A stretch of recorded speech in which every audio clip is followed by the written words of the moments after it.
Yon, good day guys, no. Meron tayong gawa dito ngayon, Panasonic na 2-door, no pros, yung economy inverter. Yan. Yan. So, check ko na to. Na-check na natin yung mga resistance, mga parameter niya, mga ano na yan, ng sensor, deprocimeter, thermodisc. So, okay naman yan, no. Upon checking, nalaman natin na may problema niya is yung blower motor niya, yung fan blower niya. So, ito yan. Ito yan. So, na-test na natin doon. And in actual testing din natin. So, meron na kayo ditong adapter o voltage regulator na ginagamit. Ayan. Ano yan? 3.5 to 12 volts. So, check natin siya actual, no? Ayan. Nakikita nyo. Test natin. Wait lang. Hirap.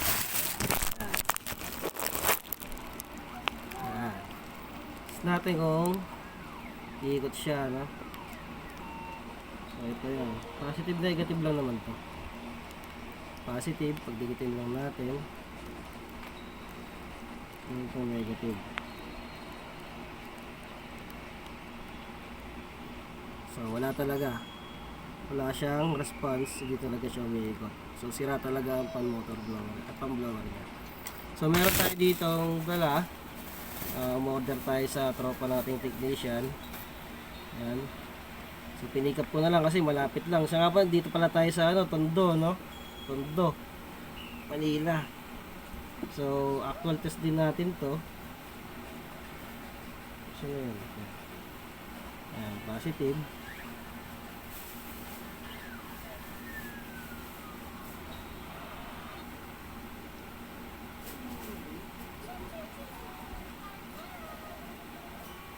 Tapos itong negative. Hindi matusok na maayos.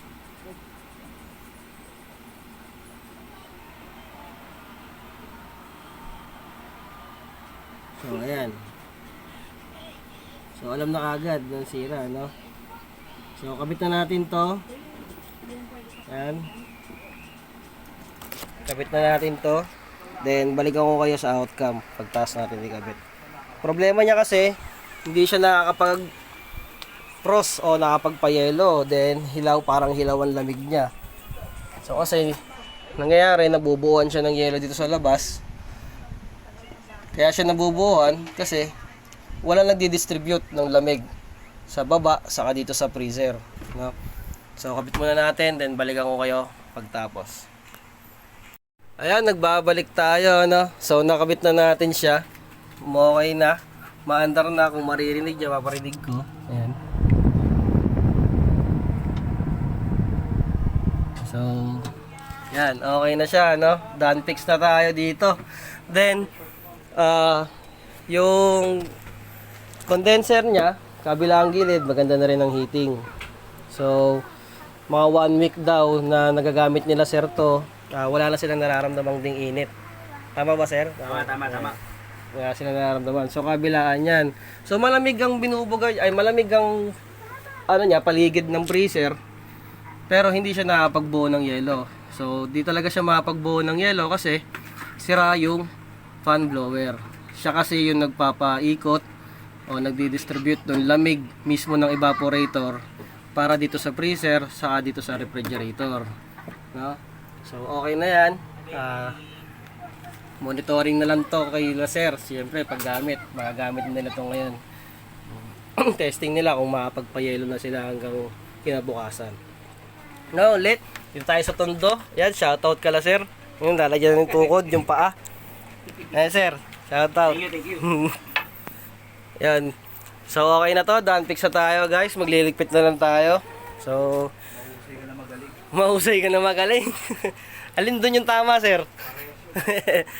So, ingat tayo lahat. So, for more booking, no, direct message lang po kayo sa akin o inquiry.